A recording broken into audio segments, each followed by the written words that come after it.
नमस्कार दोस्तों। आज मुंशी प्रेमचंद द्वारा रचित कहानी ईदगाह का वाचन प्रारंभ करते हैं। रमजान के पूरे 30 रोज़ों के बाद ईद आई है। कितना मनोहर, कितना सुहावना प्रभाव है। वृक्षों पर अजीब हरियाली है, खेतों में कुछ अजीब रौनक है, आसमान पर कुछ अजीब लालिमा है। आज का सूर्य देखो कितना प्यारा, कितना शीतल है, यानी संसार को ईद की बधाई दे रहा है। गांव में कितनी हलचल है।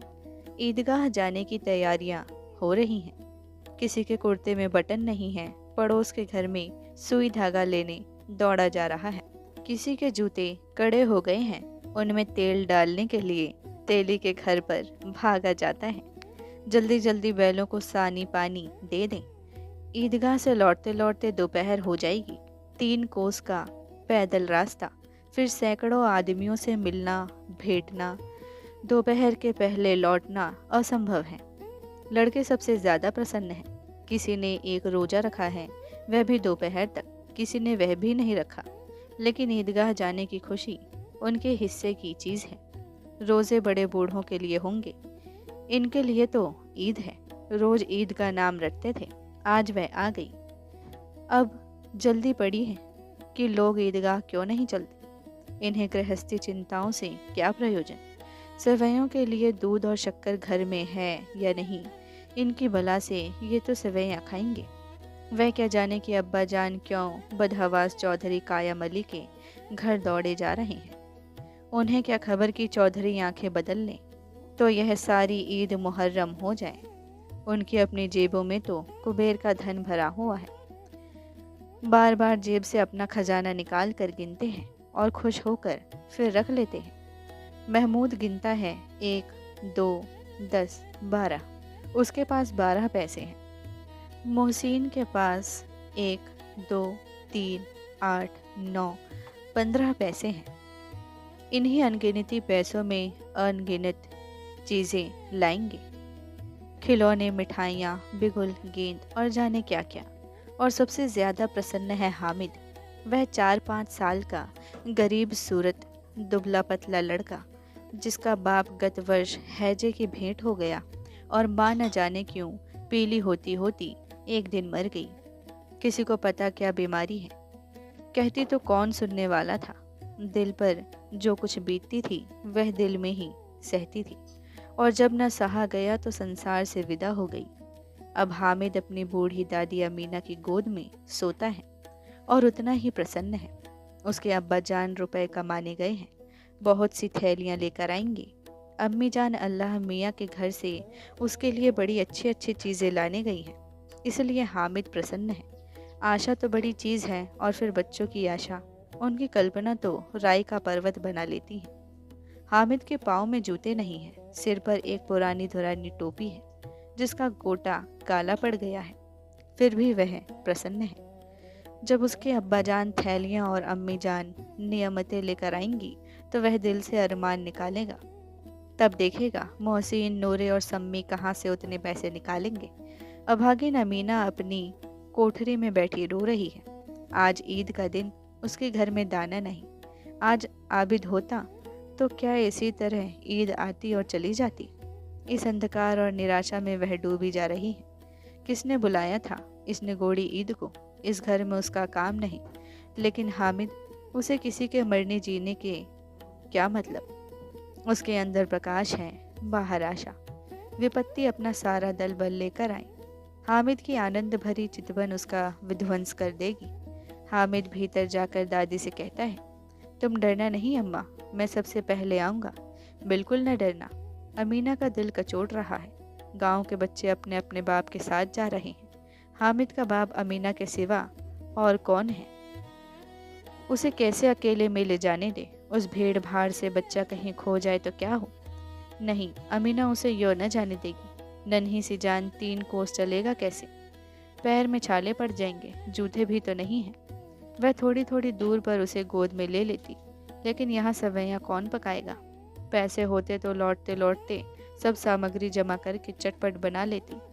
यहाँ तो घंटों चीज़ें जमा करते लगेंगे। मांगे का ही तो भरोसा ठहरा। उस दिन फहीमन के कपड़े सिले थे, 8 आने पैसे मिले थे। उस अठन्नी को ईमान की तरह बचाती चली आती थी इसे ईद के लिए, लेकिन कल ग्वालन सिर पर सवार हो गई तो क्या करती। हामिद के लिए कुछ नहीं है तो 2 पैसे का दूध तो चाहिए ही। अब तो कुल 2 आने पैसे बच रहे हैं। 3 पैसे हामिद की जेब में, 5 अमीना के बटुए में। यही तो बिसात है और ईद का त्योहार। अल्लाह ही बेड़ा पार लगाए। धोबन और नाइन और मेहतरानी और चूड़ीहारिन सभी तो आएंगी। सभी को सवैयाँ चाहिए और थोड़ा किसी को आंखों नहीं लगता किस किस से मुंह चुराएगी। और मुंह क्यों चुराए, साल भर का त्योहार है। जिंदगी खैरियत से रहे, उनकी तकदीर भी तो उसी के साथ है। बच्चे को खुदा सलामत रखे, ये दिन भी कट जाएंगे। गांव से मेला चला और बच्चों के साथ हामिद भी जा रहा था। कभी सबके सब दौड़कर आगे निकल जाते, फिर किसी पेड़ के नीचे खड़े होकर साथ वालों का इंतज़ार करते। यह लोग क्यों इतना धीरे धीरे चल रहे हैं। हामिद के पैरों में तो जैसे पर लग गए थे। वह कभी थक सकता है। शहर का दामन आ गया। सड़क के दोनों ओर अमीरों के बगीचे हैं। पक्की 4 दीवारी बनी हुई है। पेड़ों में आम और लीचियां लगी हुई हैं। कभी कभी कोई लड़का कंकड़ी उठाकर आम पर निशान लगाता है। माली अंदर से गाली देता हुआ निकलता है। लड़के वहां से एक फलांग पर हैं, खूब हंस रहे हैं। माली को कैसा उल्लू बनाया है। बड़ी बड़ी इमारतें आने लगी। यह अदालत है, यह कॉलेज है, यह क्लब घर है। इतने बड़े कॉलेज में कितने लड़के पढ़ते होंगे। सब लड़के नहीं हैं जी, बड़े बड़े आदमी हैं। सच, उनकी बड़ी बड़ी मूछें हैं। इतने बड़े हो गए अभी तक पढ़ते जाते हैं। न जाने कब तक पढ़ेंगे और क्या करेंगे इतना पढ़कर। हामिद के मदरसे में 2-3 बड़े बड़े लड़के हैं, बिल्कुल 3 कौड़ी के। रोज मार खाते हैं, काम से जी चुराने वाले। इस जगह भी उसी तरह के लोग होंगे और क्या। क्लब घर में जादू होता है, सुना है यहाँ मुर्दों की खोपड़ियाँ तोड़ती हैं और बड़े बड़े तमाशे होते हैं, पर किसी को अंदर नहीं जाने देते। और वहाँ शाम को साहब लोग खेलते हैं, बड़े बड़े आदमी खेलते हैं, मूंछों दाढ़ी वाले। और मेमे भी खेलती हैं। सच, हमारी अम्मा को यह दे दो, क्या नाम है, बैट, तो उसे पकड़ ही न सके, घुमाते ही लुढ़क जाएं। महमूद ने कहा, हमारी अम्मी जान का तो हाथ कांपने लगे, अल्लाह कसम। मोहसिन बोला, चलो। मनो आटा पीस डालती हैं, जरा सा बैट पकड़ लेंगी तो हाथ कांपने लगेंगे। सैकड़ों घड़े पानी रोज निकालती हैं। 5 घड़े तो तेरी भैंस भी पी जाती है। किसी मेम को एक घड़ा पानी भरना पड़े तो आंखों तक अंधेरी आ जाए।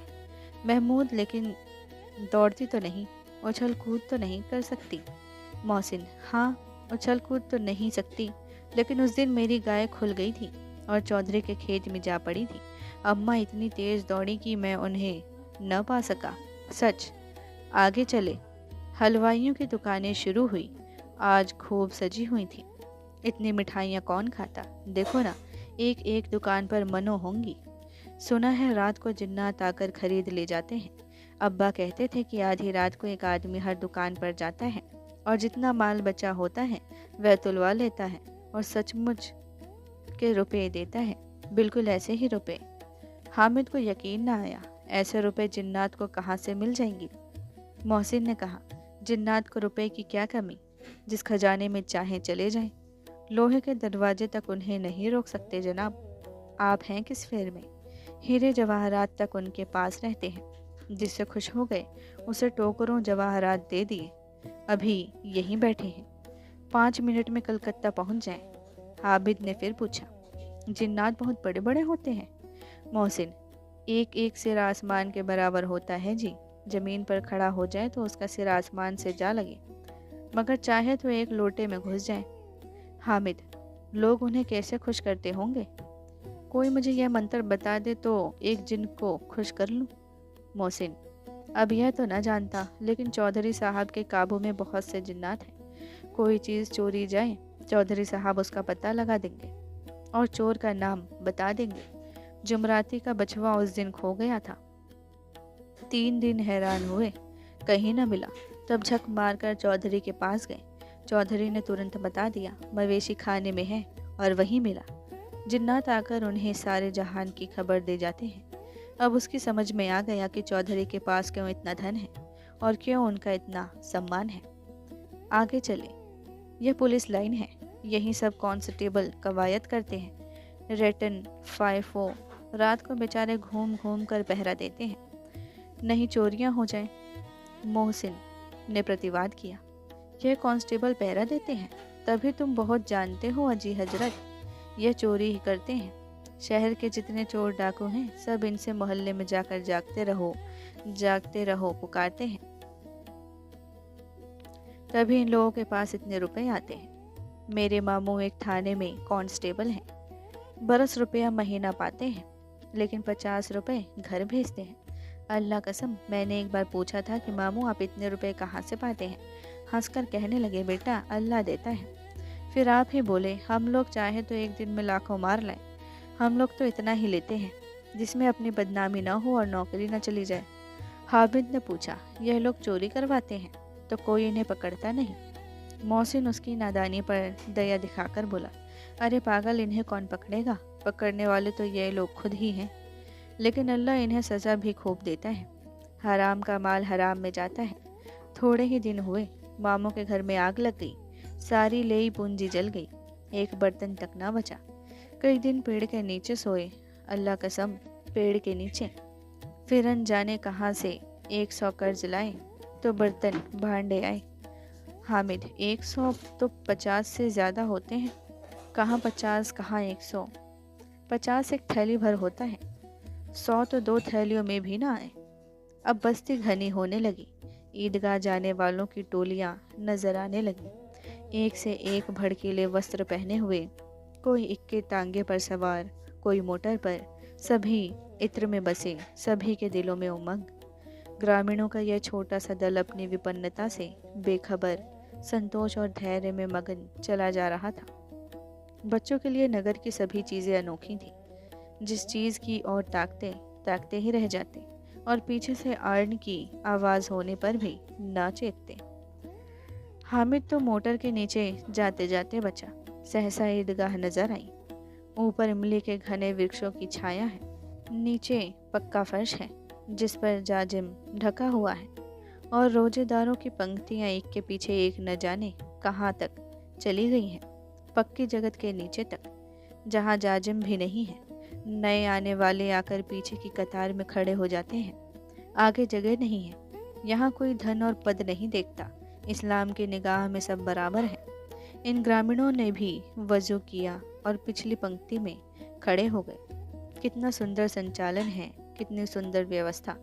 लाखों सिर एक साथ सिजदे में झुक जाते हैं, फिर सब के सब एक साथ खड़े हो जाते हैं, एक साथ झुकते हैं और एक साथ खड़े हो जाते हैं, एक साथ झुकते हैं और एक साथ खड़े हो जाते हैं। कई बार यही क्रिया होती है जैसे बिजली की लाखों बत्तियां एक साथ प्रदीप्त हों और एक साथ बुझ जाएं, और यही क्रम चलता रहे।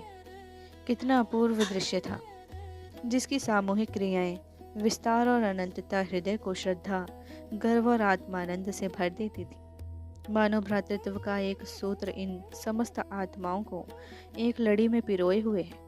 नमाज खत्म हो गई, लोग आपस में गले मिल रहे हैं, तब मिठाई और खिलौनों की दुकान पर धावा होता है।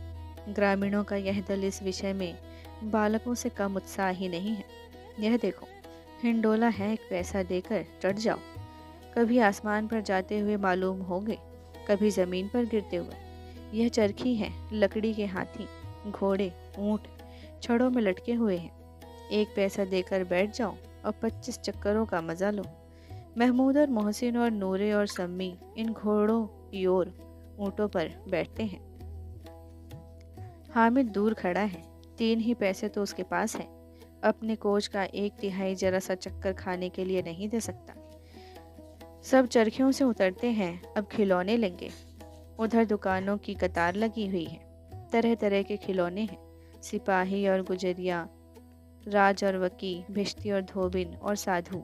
वाह, कितने सुंदर खिलौने हैं, अब बोला ही चाहते हैं। महमूद सिपाही लेता है, खाकी वर्दी और लाल पगड़ी वाला, कंधे पर बंदूक रखे हुए, मालूम होता है अभी कवायद किए चला आ रहा है। मोहसिन को भिश्ती पसंद आई, कमर झुकी हुई है, ऊपर मशक रखे हुए हैं, मशक का मुंह एक हाथ से पकड़े हुए है। कितना प्रसन्न है, शायद कोई गीत गा रहा है। बस मशक से पानी अड़ेला ही चाहता है। नूरे को वकील से प्रेम है। कैसी विद्वता है उसके मुख पर।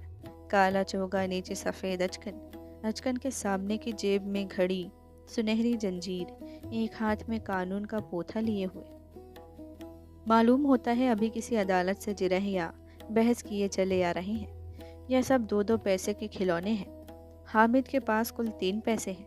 इतने महंगे खिलौने वह कैसे ले? खिलौना कहीं हाथ से छूट पड़े तो चूर चूर हो जाए, जरा पानी पड़े तो सारा रंग घुल जाए। ऐसे खिलौने लेकर वह क्या करेगा, किस काम के? मोहसिन कहता है मेरा भिश्ती रोज पानी दे जाएगा, साथ सवेरे महमूद और मेरा सिपाही घर का पहरा देगा। कोई चोर आएगा तो फौरन बंदूक से फैर कर देगा। नूरे, और मेरा वकील खूब मुकदमा लड़ेगा। सम्मी, और मेरी धोबिन रोज कपड़े धोएगी। हामिद खिलौनों की निंदा करता है। मिट्टी के ही तो हैं, गिरे तो चकनाचूर हो जाएंगे। लेकिन ललचाई हुई आंखों से खिलौनों को देख रहा है और चाहता है कि ज़रा देर के लिए उन्हें हाथ में ले सकता। उसके हाथ अनायास ही लपकते हैं, लेकिन लड़के इतने त्यागी नहीं होते हैं, विशेषकर जब अभी नया शौक है। हामिद ललचाता रह जाता है। खिलौनों के बाद मिठाइयाँ आती हैं। किसी ने रेवड़ियाँ ली हैं, किसी ने गुलाब जामुन, किसी ने सोहन हलवा। मज़े से खा रहे हैं। हामिद बिरादरी से पृथक है। अभागे के पास 3 पैसे हैं। क्यों नहीं कुछ लेकर खाता? ललचाई आंखों से सबको देखता है। मोहसिन कहता है हामिद रेवड़ी ले जा, कितनी खुशबूदार है। हामिद को संदेह हुआ ये केवल क्रूर विनोद है। मोहसिन इतना उदार नहीं है, लेकिन यह जानकर भी वह उसके पास जाता है। मोहसिन दोने से एक रबड़ी निकालकर हामिद की ओर बढ़ाता है। हामिद हाथ फैलाता है। मोहसिन रेवड़ी अपने मुंह में रख लेता है। महमूद, नूरे और सम्मी खूब तालियां बजा बजा कर हंसते हैं। हामिद खिसिया जाता है। मोहसिन, अच्छा अब की ज़रूर देंगे हामिद, अल्लाह कसम ले जा। हामिद, रखे रहो। क्या मेरे पास पैसे नहीं हैं? सम्मी, 3 ही पैसे तो हैं, 3 पैसे में क्या क्या लोगे? महमूद, हमसे गुलाब जामुन ले जाओ हामिद। मोहसिन, बदमाश है। हामिद, मिठाई कौन बड़ी नेमत है, किताब में इसकी कितनी बुराइयां लिखी हैं। मोहसिन, लेकिन दिन में कह रहे होगे कि मिले तो खा ले, अपने पैसे क्यों नहीं निकालते? महमूद, इसे समझते हैं, इसकी चालाकी। जब हमारे सारे पैसे खर्च हो जाएंगे तो हमें ललचा ललचा कर खाएगा। मिठाइयों के बाद कुछ दुकानें लोहे की चीज़ों की, कुछ गिलेट और कुछ नकली गहनों की। लड़कों के लिए यहाँ कोई आकर्षण न था। वे सब आगे बढ़ जाते हैं। हामिद लोहे की दुकान पर रुक जाता है। कई चिमटे रखे हुए थे। उसे ख्याल आया दादी के पास चिमटा नहीं है। तवे से रोटियां उतारती हैं तो हाथ जल जाता है। अगर वह चिमटा ले जाकर दादी को दे दे तो वह कितना प्रसन्न होगी। फिर उनकी उंगलियां कभी न जलेंगी। घर में एक काम की चीज़ हो जाएगी। खिलौने से क्या फ़ायदा, व्यर्थ में पैसे खराब होते हैं। ज़रा देर ही तो खुशी होती है, फिर तो खिलौने को कोई आँख उठाकर नहीं देखता। यह तो घर पहुँचते पहुँचते टूट फूट बराबर हो जाएंगे। चिमटा कितने काम की चीज़ है। रोटियां तवे से उतार लो, चूल्हे में सेक लो। कोई आग मांगने आए तो चटपट चूल्हे से आग निकाल कर उसे दे दो। अम्मा बेचारी को कहाँ फुर्सत है कि बाजार आए, और इतने पैसे ही कहाँ मिलते हैं। रोज़ हाथ जला लेती हैं। हामिद के साथी आगे बढ़ गए। सबील पर सबकी सब शरबत पी रहे हैं। देखो सब कितने लालची हैं। इतनी मिठाइयाँ ली, मुझे किसी ने एक भी न दी। उस पर कहते हैं मेरे साथ खेलो, मेरा यह काम करो। अब अगर किसी ने कोई काम करने को कहा तो पूछूंगा। खाएं मिठाइयाँ, आप मुँह सड़ेगा, फोड़े फुंसियाँ निकलेंगी, आप ही जबान चटोरी हो जाएगी। तब घर से पैसे चुराएंगे और मार खाएंगे। किताब में झूठी बातें थोड़ी ही लिखी हैं, मेरी जबान क्यों खराब होगी। अम्मा चिमटा देखते ही दौड़कर मेरे हाथ से ले लेंगी और कहेंगी मेरा बच्चा अम्मा के लिए चिमटा लाया है। कितना अच्छा लड़का है। इन लोगों के खिलौने पर कौन इन्हें दुआएं देगा। बड़ों का दुआएं सीधे अल्लाह के दरबार में पहुंचती हैं और तुरंत सुनी जाती हैं। मैं भी इनसे मिजाज क्यों सहूं। मैं गरीब सही, किसी से कुछ मांगते तो नहीं जाता। आखिर अब्बा जान कभी न कभी आएंगे, अम्मा भी आएंगी ही। फिर इन लोगों से पूछूंगा कितने खिलौने लोगे। एक एक को टोकरियां खिलौने दूं, दिखा दूं कि दोस्तों के साथ इस तरह का सलूक किया जाता है। यह नहीं कि 1 पैसे की रेवड़ियाँ ली तो चिढ़ा चिढ़ा कर खाने लगे। सबके सब हंसेंगे कि हामिद ने चिमटा लिया है। हंसे मेरी बला से। उसने दुकानदार से पूछा, यह चिमटा कितने का है? दुकानदार ने उसकी ओर देखा और कोई आदमी साथ न देख कर कहा, तुम्हारे काम का नहीं है जी। बिकाऊ है कि नहीं? बिकाऊ क्यों नहीं है? और यहाँ क्यों लाद लाए हैं? तो बताते क्यों नहीं कि ये पैसे की है? 6 पैसे लगेंगे। हामिद का दिल बैठ गया। ठीक ठीक 5 पैसे लगेंगे। लेना हो लो, नहीं चलते बनो। हामिद ने कलेजा मजबूत करके कहा, 3 पैसे लोगे? यह कहता हुआ वह आगे बढ़ गया कि दुकानदार की घुड़कियाँ न सुने। लेकिन दुकानदार ने घुड़कियाँ नहीं दी, बुलाकर चिमटा दे दिया।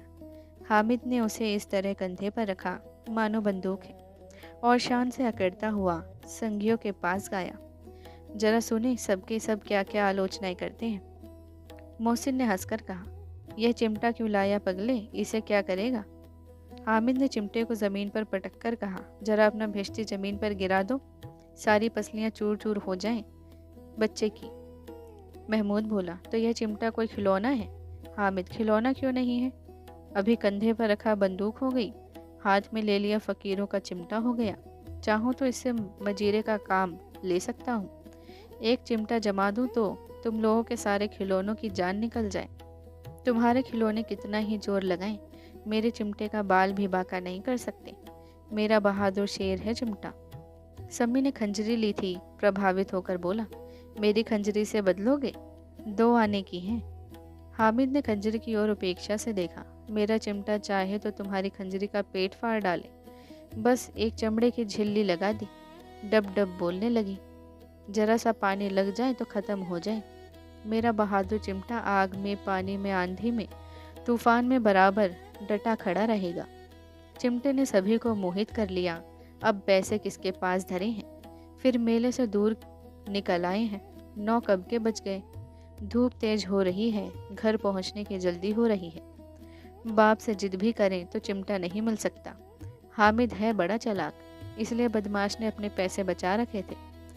अब बालकों के 2 दल हो गए। मोहसिन, महमूद, सम्मी और नूरे एक तरफ हैं, हामिद अकेला दूसरी तरफ। शास्त्रार्थ हो रहा है। सम्मी तो विधर्मी हो गया, दूसरे पक्ष से जा मिला।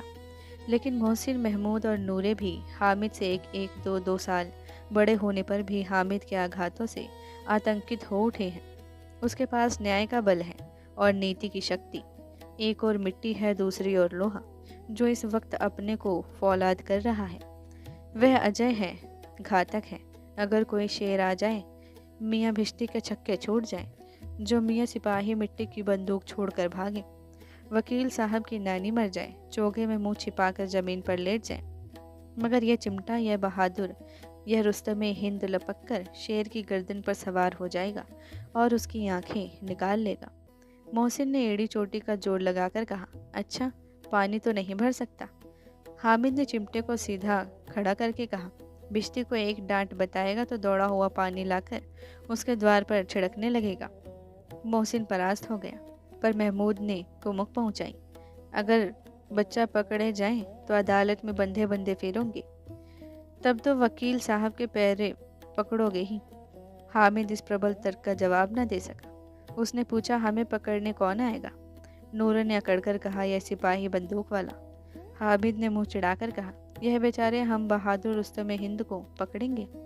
अच्छा लाओ, अभी जरा कुश्ती हो जाए, इसकी सूरत देखकर दूर से भागेंगे। पकड़ेंगे क्या बेचारे?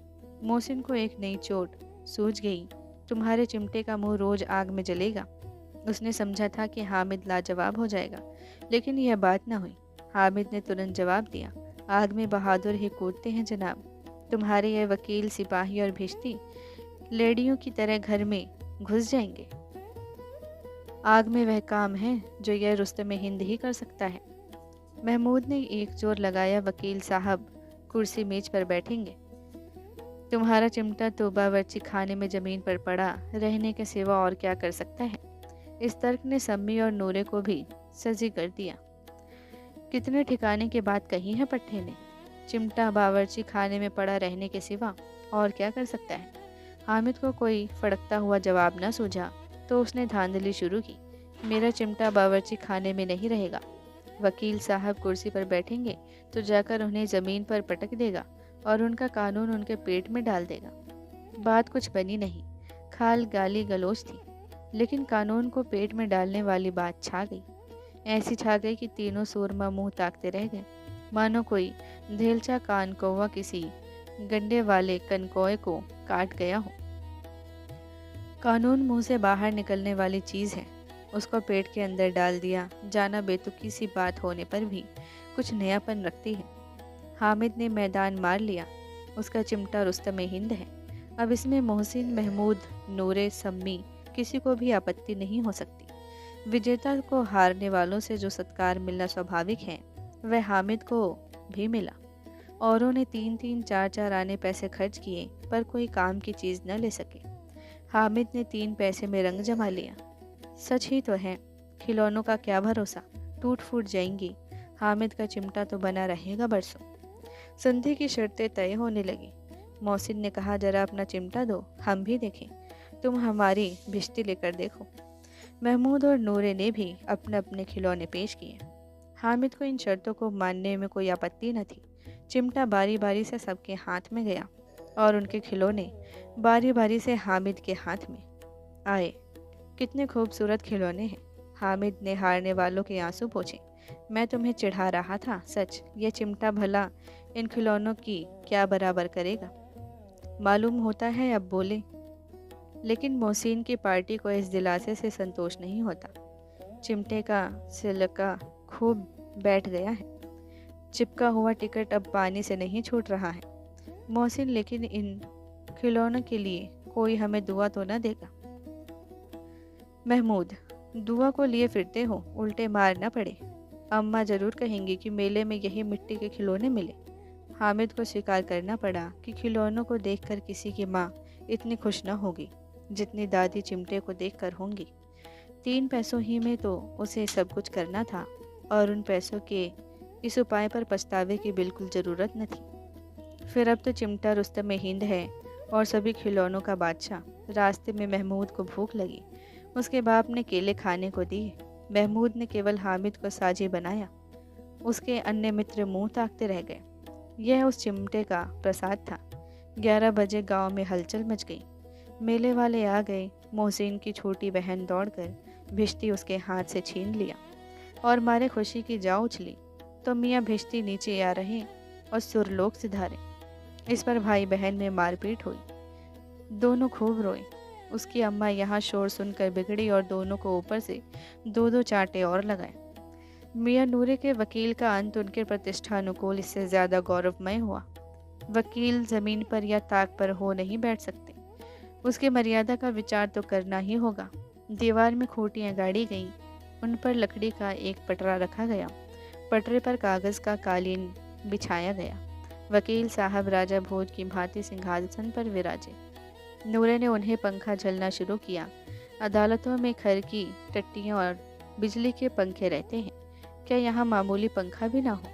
कानून की गर्मी दिमाग पर चढ़ जाएगी कि नहीं? बांस का पंखा आया और नूरे हवा करने लगे। मालूम नहीं पंखे की हवा से या पंखे की चोट से वकील साहब स्वर्ग लोक से मृत्यु लोक में आ रहे और उनका माटी का चोला माटी में मिल गया। फिर बड़े जोर शोर से मातम हुआ और वकील साहब की अस्थि धूरे पर डाल दी गई। अब रहा महमूद का सिपाही। उसे चटपट गांव का पहरा देने का चार्ज मिल गया। लेकिन पुलिस का सिपाही कोई साधारण व्यक्ति तो नहीं जो अपने पैरों चले वह पालकी पर चलेगा। एक टोकरी लाई, उसमें कुछ लाल रंग के फटे पुराने चीथड़े बिछाए गए जिसमें सिपाही साहब आराम से लेटे। नूरे ने यह टोकरी उठाई और अपने द्वार का चक्कर लगाने लगे। उनके दोनों छोटे भाई सिपाही की तरह छोने वाले जागते लहो पुकारते चलते हैं, मगर रात तो अंधेरी होनी चाहिए। नूरे को ठोकर लग जाती है। टोकरी उसके हाथ से छूटकर गिर पड़ती है और मियाँ सिपाही अपनी बंदूक लिए ज़मीन पर आ जाते हैं और उनकी एक टांग में विकार आ जाता है। महमूद को आज ज्ञात हुआ कि वह अच्छा डॉक्टर है। उसको ऐसा मरहम मिल गया जिससे वह टूटी टांग को आनन फानन जोड़ सकता है। केवल गूलर का दूध चाहिए। गूलर का दूध आता है, टांग जवाब दे देती है। शल्य क्रिया असफल हुई तब उसकी दूसरी टांग भी तोड़ दी जाती है। अब कम से कम एक जगह आराम से बैठ तो सकता है। एक टांग से तो न चल सकता था न बैठ सकता था। अब वह सिपाही सन्यासी हो गया है। अपनी जगह पर बैठा बैठा पहरा देता है। कभी कभी देवता भी बन जाता है। उसके सिर का झालरदार साफा खुरच दिया गया है। अब उसका जितना रूपांतर चाहो कर सकते हो। कभी कभी तो उससे बाट का काम भी लिया जाता है। अब मियाँ हामिद का हाल सुनिए। अमीना उसकी आवाज़ सुनते ही दौड़ी और उसे गोद में उठाकर प्यार करने लगी। सहसा उसके हाथ में चिमटा देखकर वह चौंकी। यह चिमटा कहाँ था? मैंने मेले से लिया है। के पैसे में? 3 पैसे में। अमीना ने छाती पीट ली। यह कैसा बेसमझ लड़का है कि दोपहर हुआ कुछ खाया न पिया, लाया क्या चिमटा? सारे मेले में तुझे और कोई चीज़ न मिली जो ये लोहे का चिमटा उठा लाया? हामिद ने अपराधी भाव से कहा। तुम्हारी उंगलियां तवे से जल जाती थी, इसलिए मैंने इसे लिया। बुढ़िया का क्रोध तुरंत स्नेह में बदल गया, और स्नेह भी वह नहीं जो प्रगल्भ होता है और अपनी सारी कसक शब्दों में बिखेर देता है। यह मोक स्नेह था, खूब ठोस, रस और स्वाद से भरा हुआ। बच्चे में कितना व्याग, कितना सद्भाव और कितना विवेक है। दूसरों को खिलौने लेते हुए और मिठाई खाते देखकर इसका मन कितना ललचाया होगा। इतना जब्त इससे हुआ कैसे? वहाँ भी इसे अपनी बुढ़िया दादी की याद बनी रही। अमीना का मन गदगद हो गया। और अब एक बड़ी विचित्र बात हुई। हामिद के इस चिमटे से भी विचित्र। बच्चे हामिद ने बूढ़े हामिद का पार्ट खेला था। बुढ़िया अमीना बालिका अमीना बन गई। वह रोने लगी, दामन फैलाकर हामिद को दुआएं देती जाती थी और आंसू की बड़ी बड़ी बूंदें गिराती जाती थी। हामिद इसका रहस्य क्या समझता? दोस्तों, प्रेमचंद द्वारा रचित ये इस कहानी का वाचन पूर्ण हुआ। इसी तरह के और ऑडियोज़ को सुनने के लिए चैनल को सब्सक्राइब करें एवं हमारे साथ इस सफ़र में आगे बढ़ें। धन्यवाद।